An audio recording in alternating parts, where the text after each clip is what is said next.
My dear brothers and sisters, welcome to the other classroom. Class 9-এর প্রথম unit টেস্টের life science অর্থাৎ জীবন বিজ্ঞানের একটি মডেল কোশ্চেন পেপার সম্পূর্ণ অ্যানালাইসিস করব। এখানকার প্রচুর প্রশ্ন রয়েছে যেগুলো প্রচুর ইম্পর্টেন্ট, এবং তার পাশাপাশি যেহেতু আমি অ্যানালাইসিস করব তাই এই প্রশ্ন ছাড়াও কিন্তু অনেক প্রশ্ন কিন্তু আমি কভার করব। মন দিয়ে কিন্তু অ্যানালাইসিসটা শোনো, তোমার কিন্তু অনেক হেল্প হবে পরীক্ষার জন্য।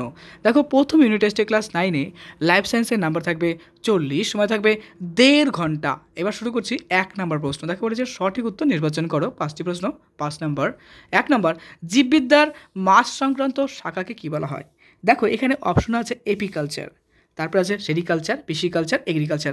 প্রত্যেকটা টপিকই কিন্তু ইম্পর্টেন্ট। এখানে এপিকালচার, সেরিকালচার, পিসিকালচার, এগ্রিকালচার যে কোনোটা কিন্তু পরীক্ষায় আসতে পারে। তো চলো সবগুলো আমরা আজকে ব্যাখ্যা করবো এবং জানবো। দেখো, জীবন বিজ্ঞানের কিন্তু অনেক শাখা রয়েছে।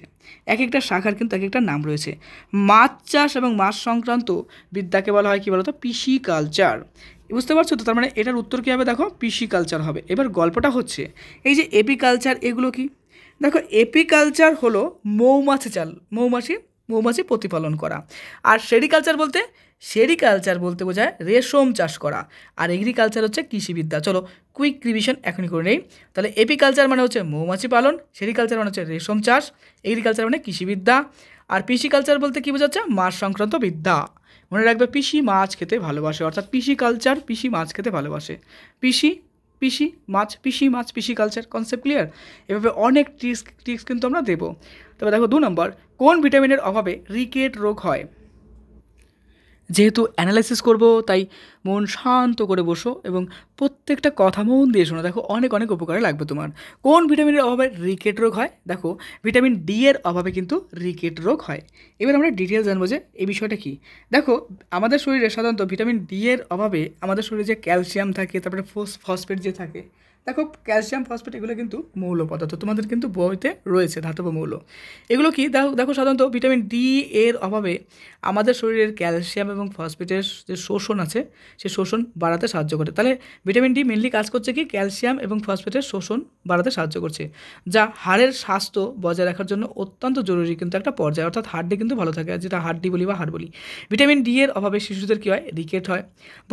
বয়স্কদের কী হয়? যারা অনেক বয়স হয়ে যাচ্ছে তাদের অস্টিওম্যালাসিয়া বলে একটা রোগ হয়। তাহলে এই পরীক্ষাতে এই প্রশ্নটাও ইম্পর্টেন্ট যে ভিটামিন ডি এর অভাবে কী হচ্ছে? তো বয়স্কদের কী হয়? অস্টিওম্যালাসিয়া, এবং বাচ্চাদের কী হয়? রিকেট রোগ হয়, যেখানে আমাদের কী হয়? হাড্ডিগুলো দুর্বল এবং নরম হয়ে যায়। ভিটামিন এর অভাবে কী হয় বলো তো? আমাদের চোখের যে প্রবলেমগুলো আছে, যেরকম চোখে কম দেখা, রাতকানা, জেরপ্থ্যালমিয়া, অর্থাৎ চোখ সংক্রান্ত যে রোগগুলো রয়েছে সেগুলো ভিটামিন এর অভাবে হবে। আর ভিটামিন বি যদি বলে, তাহলে ভিটামিন বি বলবো কি? যে স্নায়ুতন্ত্র হতে পারে, বিপাকের জন্য হতে পারে, বেরি রোগ হতে পারে, এরকম অনেক রোগ হতে পারে। আর ভিটামিন সি এর অভাবে কী হয়? আমাদের সাধারণত স্কারবি হয়। তারপর যেরকম আরেকটা রোগ আছে না, যেটা প্রবলেম আমাদের সবথেকে বড় হচ্ছে রোগ প্রতিরোধ ক্ষমতা, অর্থাৎ ইমিউনো সিস্টেম আমাদের ডাউন হয়ে যায়।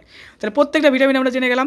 এবার চলে আসছে দেখো পরের প্রশ্ন 3 নম্বর, কোয়াসারভেট শব্দটি কোন বিজ্ঞানী প্রথম ব্যবহার করেন?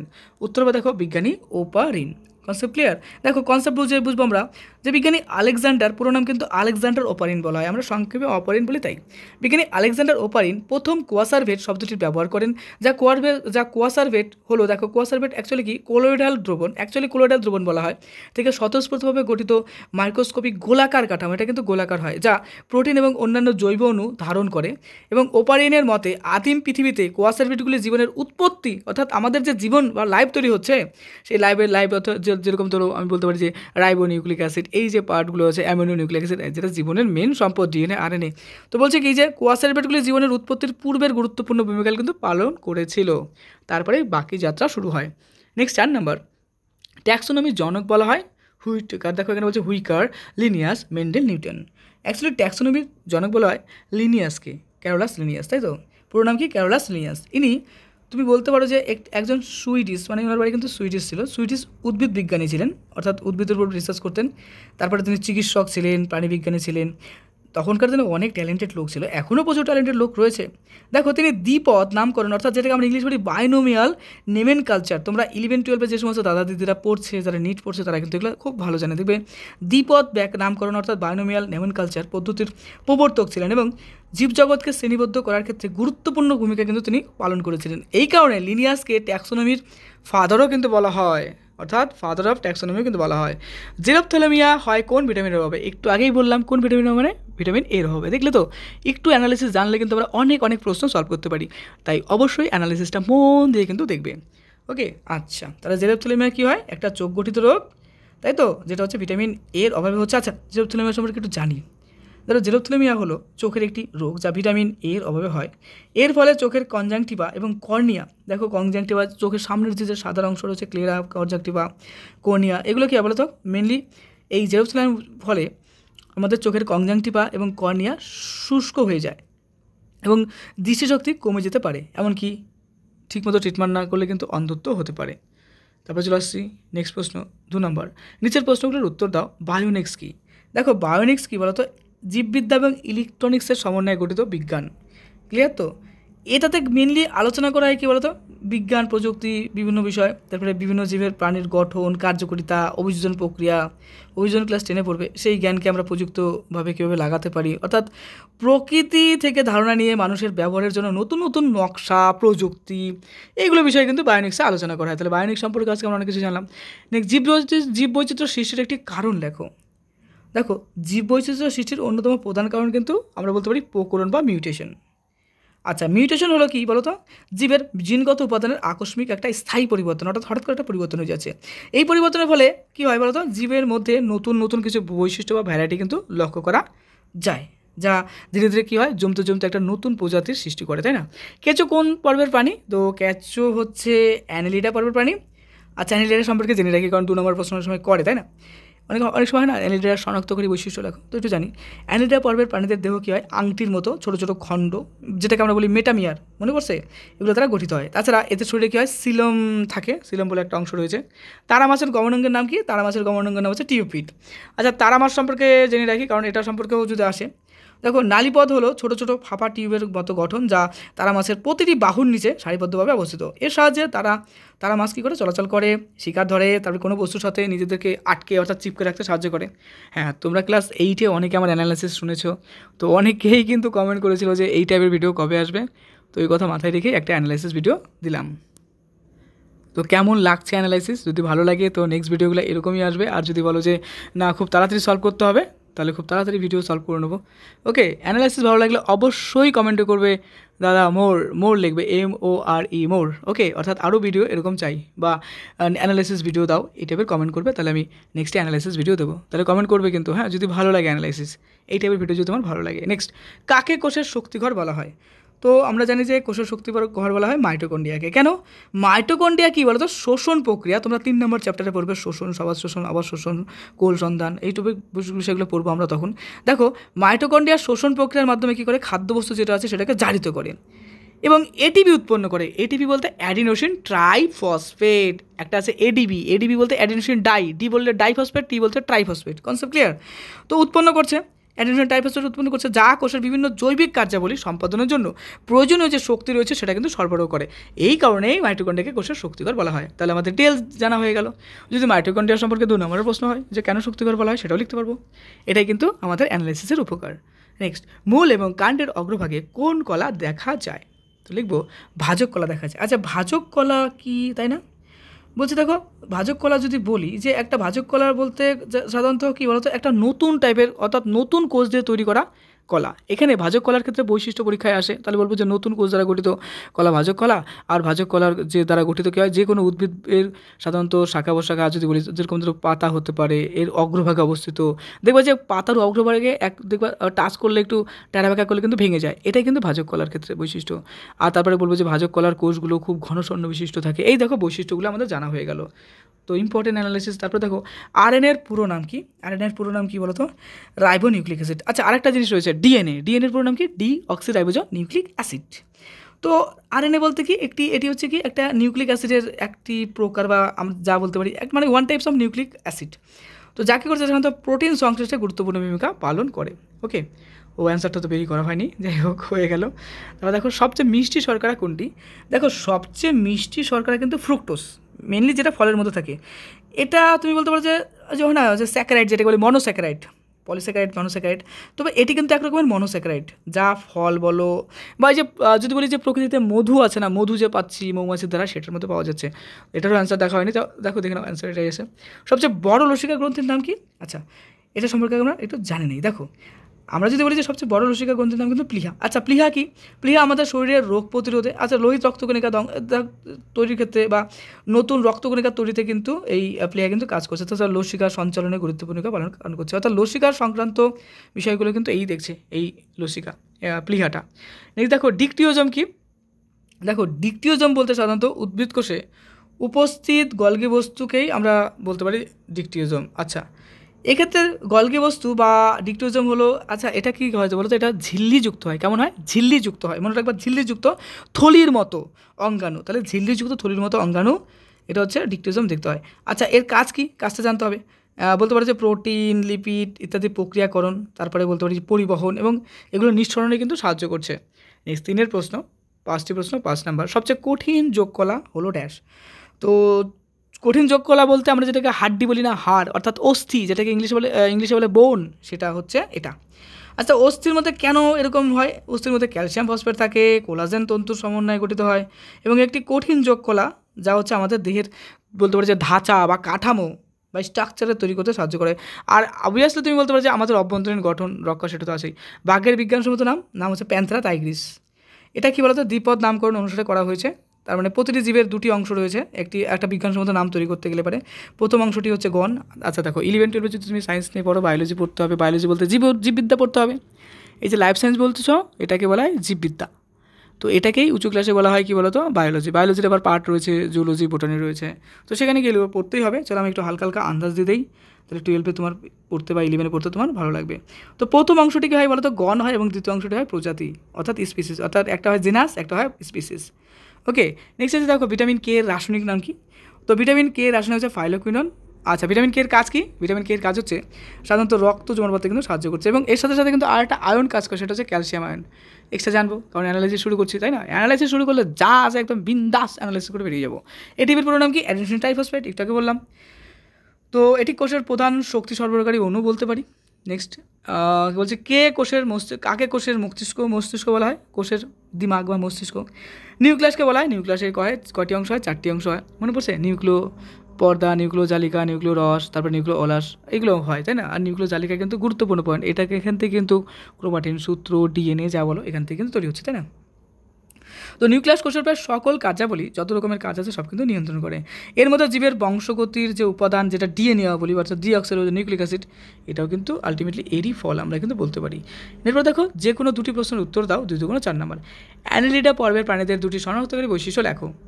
প্রথমত বলবে এদের দেহটি আংটির ন্যায় খণ্ড বা মেটামিয়ার দিয়ে গঠিত। হ্যাঁ, ক্লাস 8-এ কিন্তু এরকম অ্যানালাইসিস হয়েছিল এবং প্রত্যেকটা, অর্থাৎ প্রচুর ছেলেমেয়ে কিন্তু, অর্থাৎ প্রচুর স্টুডেন্ট কিন্তু কমেন্ট করেছিল যে তোমার অ্যানালাইসিস থেকে যে প্রশ্নগুলো ছিল তাতে তুমি যে অনেক প্রশ্ন অ্যানালাইসিস করেছিলে, অনেক প্রশ্ন কিন্তু পরীক্ষাতে এসেছিলো। তো প্রশ্ন একটা অ্যানালাইসিস করলে কিন্তু অনেক প্রশ্ন বেরিয়ে আসে, আর এই অনেক প্রশ্নই কিন্তু তোমাকে একটা স্ট্রং বেস দেবে এবং তোমার বিজ্ঞানে একটা পারফেক্ট স্টুডেন্ট বানাবে। বিজ্ঞানের যে উইকনেস আছে সব উইকনেস কাটবে এবং তুমি একটা স্ট্রঙ্গার স্টুডেন্ট হবে। ওকে, চলে আসছে তো অ্যানেলিডার দ্বিতীয় বৈশিষ্ট্য। এদের গমন অঙ্গ হলো সিটা ও প্যারপোডিয়া বা সিটা। আচ্ছা, চলো একটু আমরা এই ব্যাপারটা আরেকটু জানি। দেখো, এদের দেহটি আংটির ন্যায় খণ্ড হতে পারে, মেটামিয়ার দিয়ে গঠিত হতে পারে। এই খণ্ডগুলি বাহ্যিকভাবে এবং অভ্যন্তরীণভাবে কী হয়, সুস্পষ্টভাবে সজ্জিত থাকে, মানে একের পর এক। এদের গমন অঙ্গ আমি যে বললাম না, সিটা বা প্যারাপোডিয়া, এই সিটা হলো কি বলো তো, কাইটিন নির্মিত ছোট ছোট কাঁটার মতো কঠিন গঠন, যা কী করছে বলতো, এদের গমন অর্থাৎ চলন গমনে সাহায্য করছে। প্যারাপোডিয়া হলো মাংসল এবং উপবৃদ্ধি, যা কিছু অ্যানেলিডার, যেরকম নেডিস বলে একরকম রয়েছে, এদের কী বলতো, এদের সাঁতার কাটতে বা এক জায়গার থেকে অন্য জায়গায় যেতে সাহায্য করছে। নেক্সট, ভাজক কলা কাকে বলে? এই কলা কোথায় পাওয়া যায়? একটু আগে বললাম। দেখো, উদ্ভিদের অপরিণত নবীন কলার কোষগুলো, সেগুলো কিন্তু ভাজক কলা। উদ্ভিদের অপরিণত নবীন কলার কোষগুলো যা ক্রমাগত বিভাজিত হয়ে নতুন কোষের সৃষ্টি করতে পারে, তাকে কিন্তু ভাজক কলা বলে। কনসেপ্ট ক্লিয়ার হলো? অর্থাৎ নতুন নতুন কোষ। এই কলাগুলোকে ঘন সন্নিবিষ্টভাবে অবস্থান করে, একদম উদ্ভিদের পাতা ফুলের অগ্রভাগে থাকছে, কাণ্ডে বা মূলের অগ্রভাগে থাকছে। তো বলছে দেখো উদ্ভিদের বর্ধনশীল অঞ্চল, বর্ধনশীল অঞ্চল বলতে যেগুলো হচ্ছে বাড়ছে বেশি, যেরকম গাছের পাতাটা যেটা মাথার দিকে বড় হচ্ছে, তাই না, সেখানে থাকতে পারে, যেমন কাণ্ড হতে পারে, পাতার অগ্রভাগ হতে পারে, মূল ইত্যাদি অংশে এই ভাঁজগুলো দেখতে পাওয়া যায়। আর এরা কিন্তু ঘন সন্নিবিষ্ট থাকে, মনে থাকবে। এর পাশাপাশি আরও কথা রয়েছে, যেরকম এদের ক্ষেত্রে কী হয় বলো তো, কলার কোষগুলো ছোট হয়, পাতলা কোষপ্রাচী যুক্ত হয়, ঘন সাইটোপ্লাজম যুক্ত হয়, সুস্পষ্ট নিউক্লিয়াস যুক্ত হয়, এই রকম বিষয়গুলো থাকে। আচ্ছা, আর একটা বিষয় আমি ক্লিয়ার করি, আর একটু যেহেতু অ্যানালাইসিস শুরু করলাম, আটটু পড়ি। দেখো এদের বর্ধনশীল অঞ্চলে যেরকম কোথায় থাকতে পারে, কাণ্ড মূলের অগ্রভাগ হতে পারে, পাতার অগ্রভাগ হতে পারে, পর্বতের ভিত্তিতে হতে পারে, এরকম হতে পারে। আর পার্শ্বীয়ভাবে যদি বলি তাহলে ক্যাম্বিয়াম কাণ্ড মূলের পরিধি বৃদ্ধি করে এবং ইত্যাদি অংশে কিন্তু দেখতে পাওয়া যাচ্ছে। আচ্ছা, নিউক্লিয়াসের কয়টি অংশ, প্রত্যেক প্রকারের নাম লেখা হয়। অ্যানালাইসিস করে একটু আগেই জানা হয়ে গেছে, কী জানবো, তাই না? তাও জানি দেখো নিউক্লিয় পর্দা হয়। আচ্ছা, নিউক্লিয় পর্দা কী? তো বলবো নিউক্লিয় পর্দা এটি একটি দ্বিস্তর বিশিষ্ট ঝিল্লি যা নিউক্লিয়াসকে সাইটোপ্লাজম থেকে আলাদা করে রাখে এবং এর মধ্যে ছোটো ছোটো ছিদ্র, নিউক্লিয়াস ছিদ্র থাকে, যার মাধ্যমে বিভিন্ন পদার্থের আদান প্রদান ঘটে। অবাক লাগছে না? হ্যাঁ, এরকম প্রচুর ইনফরমেশন কিন্তু আমাদের জানার দরকার রয়েছে। এটা পরবর্তীকালে তোমার ইলেভেন্থ টুয়েলভ সায়েন্সে খুব হেল্প হবে এই অ্যানালাইসিসগুলো। তারপর দেখো বলেছে নিউক্লিওপ্লাজম। নিউক্লিওপ্লাজম কী জিনিস? নিউক্লিওপ্লাজম হলো যেটি নিউক্লিয়াসের অভ্যন্তরে অবস্থিত জেলির মতো কী বলতো একটা তরল পদার্থ, যা নিউক্লিয়াস এবং ক্রোমাটিনকে জ্বালনকে ধারণ করে, অর্থাৎ রাখে। যেরকম মিষ্টির রস বলতে পারি না, মিষ্টিগুলোকে যেরকম বেশ বিন্দাস রাখছে, তো ওইরকমই সেরকমই বলা যাচ্ছে এই রসটা। নিউক্লিয় জালক কি? দেখো এটি ডিএনএ ও প্রোটিন দিয়ে গঠিত সূক্ষ্মতন্তু জালিকা, যা কোষ বিভাজনের সময় ক্রোমোজোমে সাধারণত রূপান্তরিত হয়। তাছাড়াও এখানে আরেকটা পয়েন্ট থেকে গেল নিউক্লিওলাস। আচ্ছা, নিউক্লিওলাস কি? নিউক্লিওলাস এটি সাধারণত বলতে পারে যে নিউক্লিয়াসের মধ্যে অবস্থিত একটা ঘন অংশ, হ্যাঁ, প্রচুর ঘন একটা অংশ হয়, আর ঘন গোলাকার গঠন হতে পারে, হ্যাঁ গোলাকার গঠন হয়, যা রাইবোজোম, এটা মেন কাজ কিন্তু রাইবোজোম তৈরিতে, অর্থাৎ রাইবোজোম সংশ্লেষ বা রাইবোজোম তৈরিতে কিন্তু এটি ভূমিকা পালন করছে। চলে আসছে নেক্সট, যে কোনো 3টি প্রশ্নের উত্তর দাও। 1 নম্বর, হট ডাইলিউট স্যুপ কী? তারপরে আছে প্রোটোসেল কি? প্রামাণ্য দলিল সংরক্ষণ বলতে কী বোঝো? দেখো হট ডাইলিউট স্যুপ বলতে কী বোঝানো হয়, সাধারণত জীবনের উৎপত্তি সংক্রান্ত যদি বলি তাহলে হ্যালডেন এবং ওপারেন যে তত্ত্ব রয়েছে না, সেটা কিন্তু আমাদের জানতে হবে। কীরকম? আদিম পৃথিবীর উত্তপ্ত, দেখো একটা সময় পৃথিবী কী ছিল, অনেক অনেক অনেক আগে, আমাদের অনেক অনেক আগে, অর্থাৎ অনেক বছর আগে, কোটি কোটি বছর বলতে পারো, পৃথিবীর উত্তপ্ত, পৃথিবী ছিল কি উত্তপ্ত, সেই পৃথিবী ধীরে ধীরে ঠান্ডা হয়, পৃথিবীর উত্তপ্ত সমুদ্র জলে কী হয়, তারপরে পৃথিবী ঠান্ডা হওয়ার পরে পৃথিবীর সমুদ্র জল, সেই সমুদ্র জলে কী হয়, জলে দ্রবীভূত সরল। এটা অনেক বড় একটা টপিক, অনেকক্ষণ টাইম লাগবে অ্যানালাইসিস করতে, যাই হোক আমি সংক্ষেপে বলছি। তো পৃথিবী দেখো উত্তপ্ত সমুদ্র জলে দ্রবীভূত সরল জৈব অণু, যেরকম যেন বলতে পারে যে নিউক্লিক অ্যাসিড, নিউক্লিওটাইড হতে পারে, অ্যামিনো অ্যাসিড হতে পারে, এটা শর্করা আরও প্রোটিন ইত্যাদি সমন্বিত অবস্থায় হচ্ছে হট ডাইলিউট স্যুপ। অর্থাৎ সমুদ্রের মধ্যে এগুলা, অর্থাৎ এই জলের মধ্যে, গরম জলের মধ্যে কী ছিল, বিভিন্ন টাইপের প্রাণীজ উপাদান যেটা প্রাণী সৃষ্টি করতে লাগে, যেমন অ্যামিনো অ্যাসিড, নিউক্লিওটাইড, এগুলো ছিল। এই সমন্বিত অবস্থায় হচ্ছে হট ডাইলিউট স্যুপ। তো এই তরল মিশ্রণটি জীবনের কিন্তু রাসায়নিক উৎপত্তির জন্য প্রয়োজনীয় একটা পরিবেশ কিন্তু আলটিমেটলি আমাদের দিয়েছিল। আর এরপরেই কিন্তু আমরা বলতে পারি যে একটা প্রাণের সৃষ্টি বলতে পারি। প্রোটোসেল কি? দেখো প্রোটোসেল হলো আদিম কোষের মতো গঠন, বা যা হচ্ছে ঝিল্লি দ্বারা আবৃত, যার অভ্যন্তরে কিছু জৈব অণু যেমন প্রোটিন থাকতে পারে, নিউক্লিক অ্যাসিড আবদ্ধ থাকতে পারে। তারপরে এগুলো জীবন্ত কোষ নয় বা জীবন্ত কোষ বলতে পারে, এটা নিয়ে বিজ্ঞানীদের যথেষ্ট তর্ক রয়েছে। তবে জীবনের উৎপত্তির পথে কিন্তু একটা গুরুত্বপূর্ণ ধাপ হিসাবে এটা কিন্তু কাজে লেগেছিল। এরপর ভিত্তি করে কিন্তু পরবর্তীকালে অনেক অনেক প্রাণীর কিন্তু স্বতঃস্ফূর্ত প্রক্রিয়াগুলো হয় এবং অনেকগুলো স্টেপের মাধ্যমে কিন্তু যে ধাপগুলো সেটা কিন্তু পরিপূর্ণ হয়। অর্থাৎ কিছু প্রাথমিক বিপাক্রিয়া কিন্তু এর মধ্যে প্রত্যক্ষ লেখা করা হয়। অর্থাৎ কিছু কিছু ক্ষেত্রে প্রাণীর লক্ষণ অঢেল কিন্তু এর মধ্যে ছিল। প্রামাণ্য দলিল সংরক্ষণ বলতে কী বুঝো? দেখো প্রামাণ্য দলিল সংরক্ষণ বলতে জীবাশ্ম, তারপরে যেরকম বলতে পারি যে ভ্রূণবিদ্যা, জিনতত্ত্ব, জীবভূগোল, তুলনামূলক এই যে বিষয়গুলো রয়েছে না, এরই মতো বিভিন্ন প্রকার তথ্য, যেরকম এরা যেরকম তথ্যগুলো সংরক্ষণ করে, তো প্রামাণ্য দলিল সংরক্ষণেও কি বিভিন্ন টাইপের তথ্য কিন্তু সংরক্ষণ করা হয়। এই দলিলের উপর ভিত্তি করে তুমি জীবনের সাধারণত জীবজগতের যদি বলে বিবর্তন, জীবজগতের পারস্পরিক সম্পর্ক, মিথস্ক্রিয়া, এই টোটালটা কিন্তু আমরা বুঝতে পারি। বিজ্ঞানীদের কিন্তু এটা যথেষ্ট সাহায্য করে। তবে যেরকম জীবাশ্ম থেকে আমরা বলতে পারি যে অতীতে কেমন জীব ছিল, তার দেহের অংশ কেমন ছিল। তোমরা পড়েছিলে না ক্লাস 8-এ যে শিলাস্তর, জীবাশ্ম, জ্বালানি, জীবাশ্ম, এই ব্যাপারগুলো কিন্তু আমরা বলতে পারি যে কেমন ছিল, কেমন দেখতে, তাদের স্ট্রাকচার কেমন, এই যে বিষয়গুলো, এই ধারণার উপর ভিত্তি করে কিন্তু বিজ্ঞানীরা অনেক রকম রিসার্চ করে, তাই না? এই হচ্ছে প্রামাণ্যতুলির সংরক্ষণ। বুঝতে পারলে তো? তো এই যে বিভিন্ন বৈশিষ্ট্যগুলোকে আমরা খুব সুন্দর করে সংরক্ষিত করে রাখছি, এখনকার বিভিন্ন জীবজন্তুগুলোকে দেখছি, তাদেরকে অবজার্ভ করছি, লিখে রাখছি এবং ভবিষ্যতে সেটা আমাদের কাজে লাগতে পারে। কিংবা জীবাশ্ম দেখছি, সেই জীবাশ্মের মধ্যে কিছু কিছু বৈশিষ্ট্য লক্ষ্য করছি, এই যে এরকম এরকম ব্যাপার আছে, এগুলো কী হচ্ছে, এগুলো প্রামাণ্যতুলির সংরক্ষণের মধ্যে পড়ছে। নোটোকর্ড কি? দেখো নোটোকর্ড বলতে বোঝাচ্ছে, দেখো নোটোকর্ড হলো একটা উন্নত সাধারণত পর্বের প্রাণীদের মধ্যে ভ্রূণ অবস্থা থাকে, যা আবার কিছু কিছু নিম্ন শ্রেণীর প্রাণীদের মধ্যেও থাকতে পারে। দেখো এটি সিজাবক দণ্ড আকৃতির গঠন হয়, এটি মেসোডার্ম থেকে উৎপন্ন হয়, এই বিষয়গুলো কিন্তু এখানে লিখতে হবে। নোটোকর্ড ভ্রূণের অক্ষীয় কঙ্কাল হিসেবে কাজ করে এবং দেহের যদি বলে যে গঠন, চলন, গমন ইত্যাদিও সাহায্য করছে। হুইটেকারের 5টা যৌন, দ্য মোস্ট ইম্পর্টেন্ট এই প্রশ্ন দেখো, আর এইচ হুইটেকার হচ্ছে পুরো নাম। তো উনি কিন্তু সম্ভবত 1969 সালে সম্ভবত জীবজগৎকে 5টি রাজ্যে ভাগ করেছিলেন।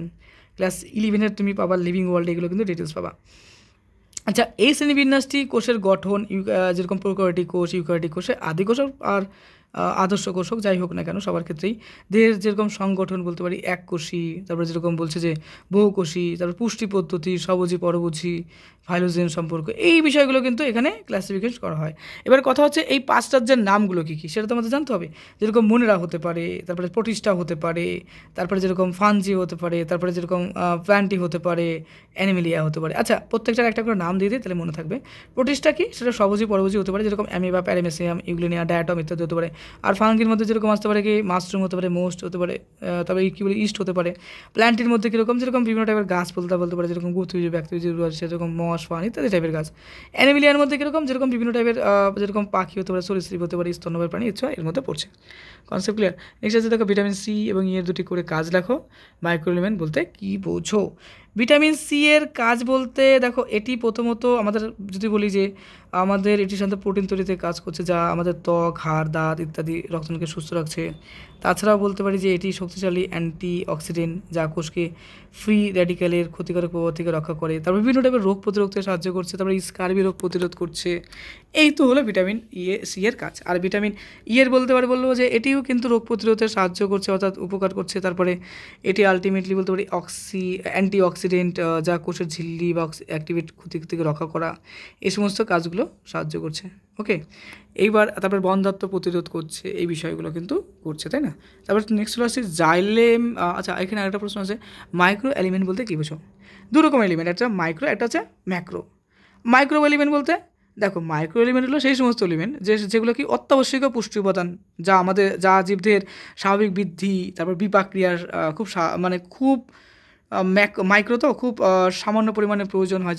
যেরকম ধরো, অর্থাৎ আমাদের জীবদের পুষ্টি সাধনের জন্য যে সমস্ত পদার্থগুলো একটু কম পরিমাণে লাগে তাদেরকে হচ্ছে মাইক্রো বলবো। আর ম্যাক্রোটা কিন্তু বেশি লাগে, মাইক্রো কম লাগে।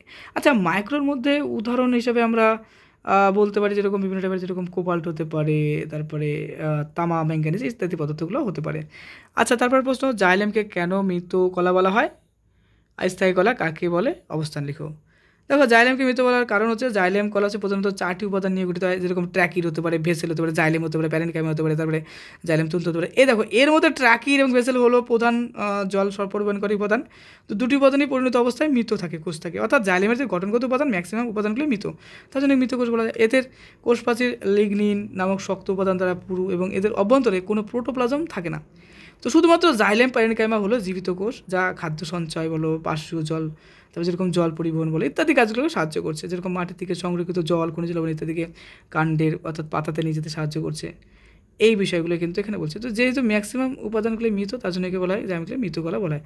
আর স্থায়ী কলা কাকে বলে বলতে দেখো পাচক কলাগুলো কী হয়, দীর্ঘদিন ধরে তার কার্যক্ষমতা হয়তো সেগুলো বিভাজন হতে হতে একসময় তার বিভাজন ক্ষমতা হারায়, সেটা কী হয় ধীরে ধীরে শক্ত, পুরু এগুলো হয়ে যাচ্ছে। যখন এরকম হয়ে যায় তার আকার আকৃতির কার্যকারিতা বিভিন্ন রকমের চেঞ্জ হয়ে যাচ্ছে, চেঞ্জ হয়ে কী করছে একটা নতুন রকমের কলায় পরিণত হচ্ছে। নতুন রকম বলতে চেঞ্জ হয়ে যাচ্ছে, এই কলাটার নামই কিন্তু স্থায়ী কলা, অর্থাৎ ভাজক কলা চেঞ্জ হয়ে স্থায়ী কলা হচ্ছে। তো স্থায়ী কলা গঠিত হয় সম্পূর্ণরূপে বিভাজন, দেখো এর কিন্তু বিভাজন ক্ষমতা কিন্তু সীমিত, একদম যে খুব হয় তা না। আর এরা উদ্ভিদের বিভিন্ন স্থায়ী অঙ্গ গঠন করে, মানে একটা স্থায়ী অঙ্গ আরও এর সম্পর্কে অ্যানালাইসিসগুলো বলবো যে নির্দিষ্ট কার্য সম্পাদন করে, যেরকম তাছাড়া আচ্ছা আরেকটা বিষয় হয় যে এই কলাটা কত রকমের হয়, তাই না? দেখো স্থায়ী কলা প্রধানত আমরা 3 প্রকার বলি, যেরকম সরল স্থায়ী কলা। আচ্ছা সরল স্থায়ী কলার মধ্যে দাদা অ্যানালাইসিস করলে কী হয়, প্যারেনকাইমা, কোলেনকাইমা, স্ক্লেরেনকাইমা কিন্তু এর মধ্যে পড়ে। তো জটিল স্থায়ী কলা হতে পারে, জটিল স্থায়ী কলার মধ্যে কী হতে পারে, যেরকম জাইলেম হতে পারে, ফ্লোয়েম হতে পারে। তাছাড়াও বিশেষ স্থায়ী কলা হতে পারে, যেরকম যেমন হচ্ছে গ্রন্থিকোষ হতে পারে। এটা ছাড়াও অনেক রকমের মানে পার্থক্য বা অনেক রকমের ভ্যারাইটি বা অনেক রকমের ধরন কিন্তু হতে পারে, আরও অনেক রকম ভাগ করা যেতে পারে। তারপর দেখো স্থায়ী কলার অবস্থান যদি বলি, তাহলে স্থায়ী কলার অবস্থান কোথায়? স্থায়ী কলা উদ্ভিদের বিভিন্ন অংশ অবস্থান করতে পারে। তো সেগুলোর নাম যদি বলি তাহলে বলবো যে যেরকম সরল স্থায়ী কলা, যেমন প্যারেনকাইমা প্রধানত কাণ্ড, মূল, পাতা, ফলের নরম অংশে খাদ্য সঞ্চয় করে, এগুলো হচ্ছে কাজ এদের। তারপরে ক্যালেনকাইমা বলতে পারে যে কাণ্ডের নিচে অবস্থান করে, পাতার শিরায়, ফুলের আবৃত্তিতে। স্ক্লেরকাইমা বলতে কীরকম, যেরকম ফলের খোসা, বীজের আবরণ, কাণ্ডের বাইরের স্তরে দৃঢ়তা প্রদান করে, এইগুলো হচ্ছে অবস্থান করে। বুঝতে পারলে তো? তো আমরা ডিটেল জানলাম, অনেক বড় একটা অ্যানালাইসিস হলো। তো অ্যানালাইসিসটা কেমন লাগলো অবশ্যই কমেন্টে করবে। আর যদি এরকম অ্যানালাইসিস তোমার দরকার পড়ে, তোমার যদি ভালো লাগে, তুমি যদি মনে হয় যে উপকার হচ্ছে, পরীক্ষাতে যথেষ্ট পারফেক্ট হচ্ছে, তাহলে অবশ্যই কমেন্টে কিন্তু লিখবে যে আরও এরকম অ্যানালাইসিস চাই, বা নিড মোর ভিডিও, বা মোর লিখে দাও, তাও হবে, MORE মোর। ওকে, আমার এই চ্যানেলে অর্থাৎ দাদার ক্লাসরুমে তুমি যদি নতুন হও তাহলে অবশ্যই সাবস্ক্রাইব করে দিও। আর পরীক্ষার জন্য তোমাকে জানাই বেস্ট অফ লাক, তোমার পরীক্ষা অনেক অনেক ভালো হোক, খুব ভালো থেকো।